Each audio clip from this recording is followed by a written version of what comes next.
Hi everyone, Angela here. In this video, I show you how I make wired headbands in my shop.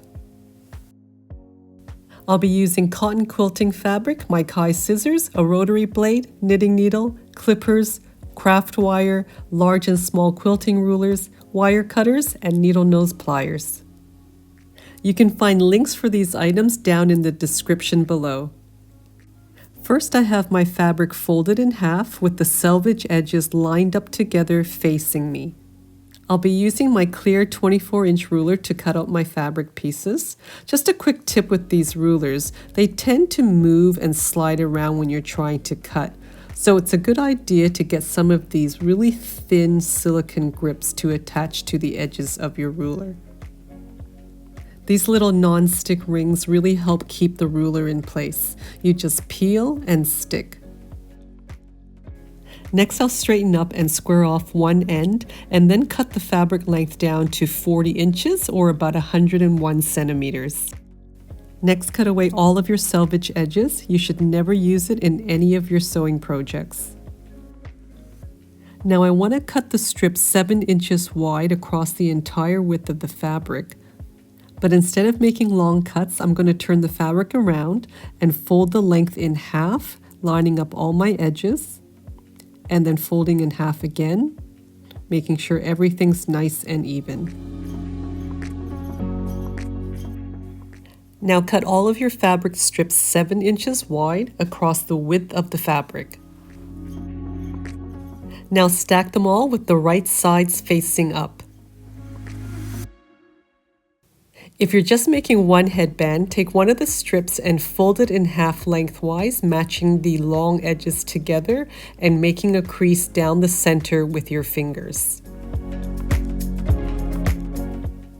Next, fold it in half, lining up the short ends together, and then just press a crease down that short fold.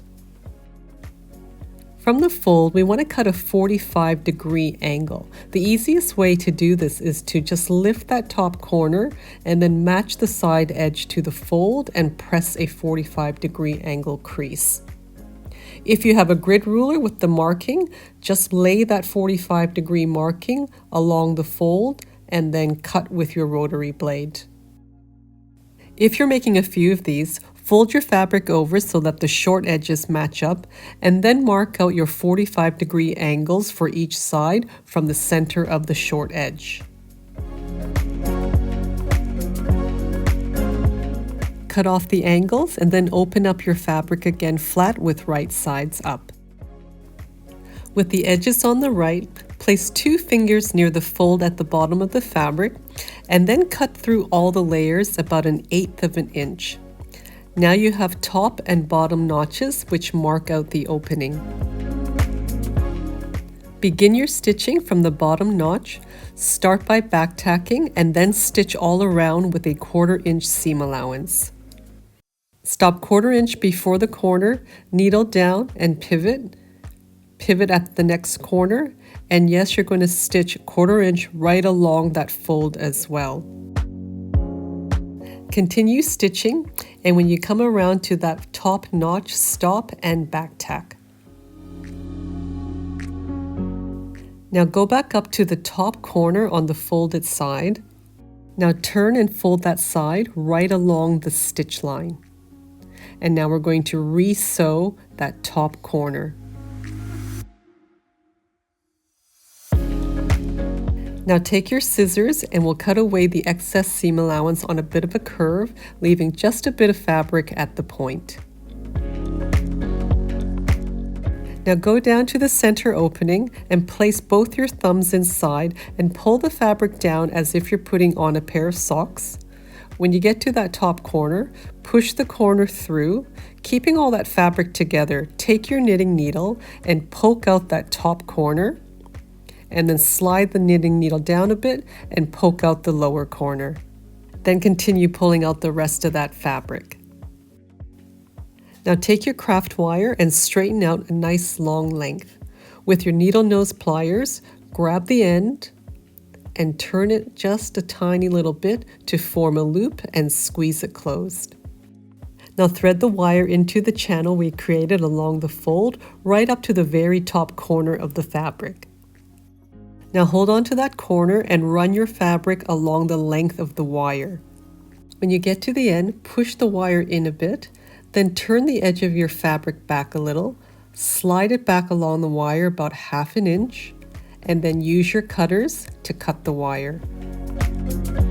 Then take your needle nose pliers to turn the end again. Now push the end of that wire into the fabric channel until the end of the wire is about 1 inch away from the sewn corner. And then just as before, fold that side right along the stitch line, finish sewing the corner, and then trim off the excess seam allowance. Turn it around and again put both your thumbs through that center opening to gather up all the fabric. It's slightly trickier this time with the wire inside. Once you get to the top, push that corner with the tip of the wire through to the inside, and then grab that corner and pull out the rest of the fabric.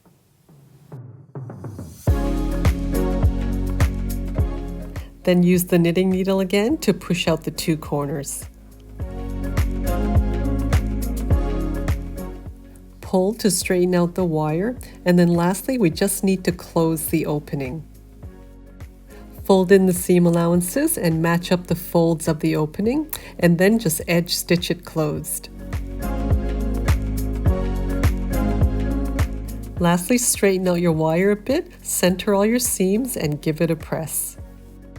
Thanks again for watching. Make sure to check out some of my other videos. Don't forget to like, share, subscribe, and turn on all of your notifications. Until next time, happy sewing!